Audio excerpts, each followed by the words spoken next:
दूसरी शादी का प्रपोजल, एक बहू की भावनाओं का सामना। यह कहानी एक बहू और उसकी सास के बीच के रिश्ते की जटिलताओं और भावनाओं के संघर्ष पर आधारित है। यह एक ऐसी कहानी है जिसमें सास अपनी बहू से एक ऐसे प्रस्ताव की बात करती है जो न केवल उसकी बहू को हैरान कर देता है, बल्कि उसे अपने रिश्तों और भावनाओं पर भी गहरी सोचने पर मजबूर करता है। अगर आप अपनी माँ से प्यार करते हो और उनको हमेशा खुश देखना चाहते हो तो चैनल को सब्सक्राइब करो, लाइक करो, जय माता दी कमेंट करो। बहुत ही जल्द आपको खुशखबरी मिलेगी। प्लीज वीडियो को लास्ट तक जरूर देखें। अब आगे सुने। पात्र: सोनिया 30 वर्षीय, एक समझदार और शांत स्वभाव की बहू। शादी के बाद से अपने पति और सास के साथ शहर में रह रही है। उसके पास एक छोटा सा बच्चा है जिसका नाम अंश है। माधुरी 55 वर्षीय, सोनिया की सास, एक समय में अपने पति की बहुत आदर करने वाली और परिवार को अपने कंधों पर समेटे रखने वाली महिला।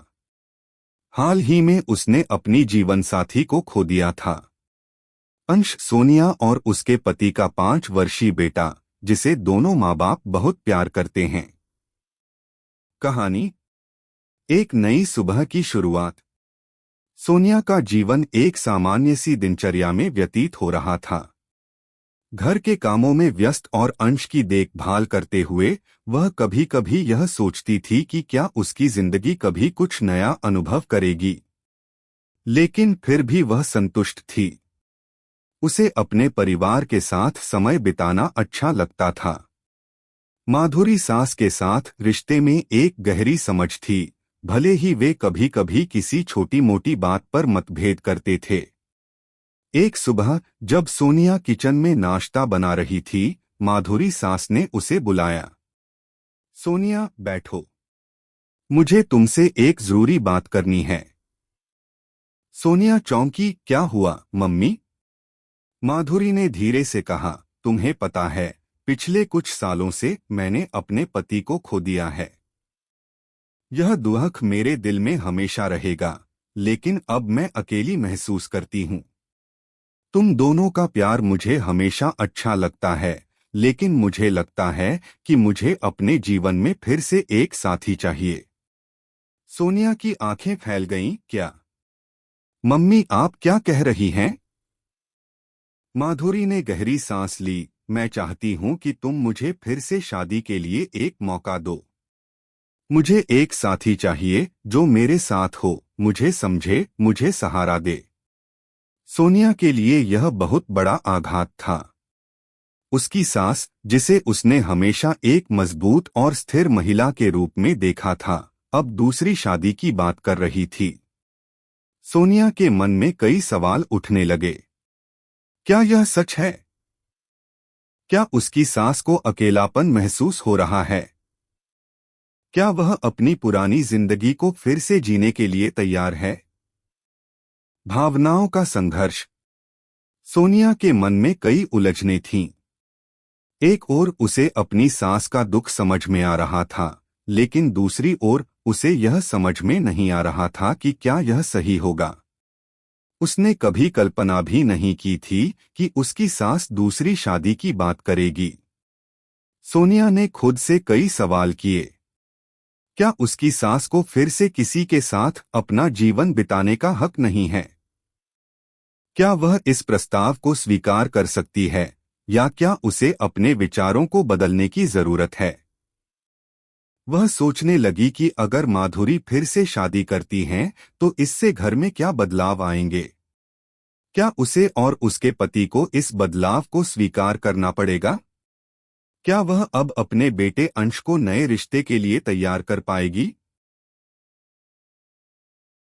सोनिया के मन में कई भावनाएं उभरने लगीं।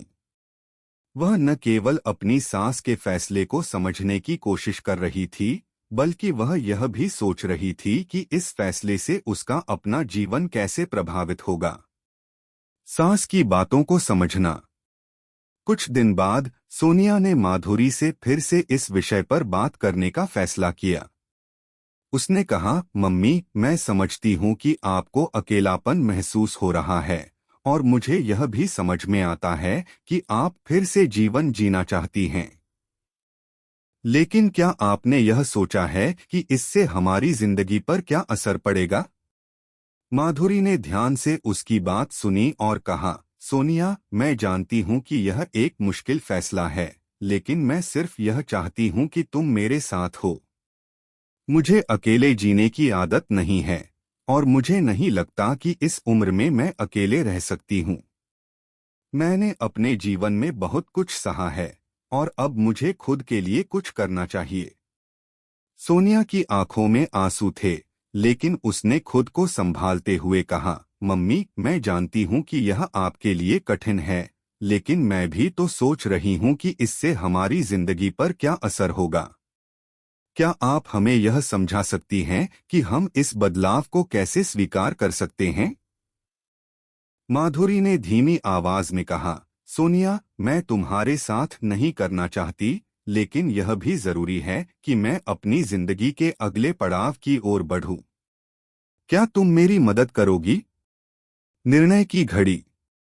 सोनिया ने बहुत सोचने के बाद अंत में फैसला लिया कि उसे अपनी सास का साथ देना चाहिए। उसने महसूस किया कि यह उनका जीवन है और वह अपनी इच्छाओं के अनुसार उसे जीने का हक रखते हैं। हालांकि उसे यह भी समझ में आ गया कि इस बदलाव से उसका और उसके परिवार का जीवन प्रभावित होगा, लेकिन यदि वह अपनी सास का समर्थन नहीं करेगी तो वह अकेला महसूस करेंगी। सोनिया ने माधुरी से कहा, मम्मी, मैं समझ सकती हूँ कि आप यह चाहती हैं। मैं आपके साथ हूँ और हम इस बदलाव को मिलकर स्वीकार करेंगे। अगर यह आपके लिए खुशी का कारण है तो मैं आपकी मदद करूंगी। माधुरी की आंखों में आंसू थे, लेकिन उसने खुशी से कहा, धन्यवाद सोनिया, तुमने मेरी समझी और मुझे सहारा दिया। नई शुरुआत। सोनिया ने माधुरी के फैसले को पूरी तरह से स्वीकार किया। उसने अपने पति से इस बारे में बात की और वह भी इसके लिए तैयार था। परिवार ने मिलकर इस बदलाव को अपनाया और यह निश्चित किया कि इस नए रास्ते पर चलने के लिए वे एक दूसरे का समर्थन करेंगे। इसने सोनिया को यह सिखाया कि जीवन में हर दिन बदलाव आता है और हमें अपने रिश्तों को समझदारी और प्यार से निभाना चाहिए। उसने अपनी सास के साथ एक नए रिश्ते की शुरुआत की और इसने उसे यह एहसास दिलाया कि प्यार और समझ से परिवार में किसी भी बदलाव को आसान बनाया जा सकता है। समाप्त। यह कहानी एक बहू और सास के रिश्ते की भावनाओं और संघर्षों को दिखाती है। यह दर्शाती है कि जीवन में कभी कभी हमें बदलाव को अपनाने के लिए अपने डर और संकोच को छोड़ना पड़ता है, और जब हम अपने परिवार के साथ खड़े होते हैं तो किसी भी मुश्किल को पार किया जा सकता है। कैसी लगी आपको कहानी? प्लीज कमेंट करो, लाइक करो, सब्सक्राइब करो। धन्यवाद।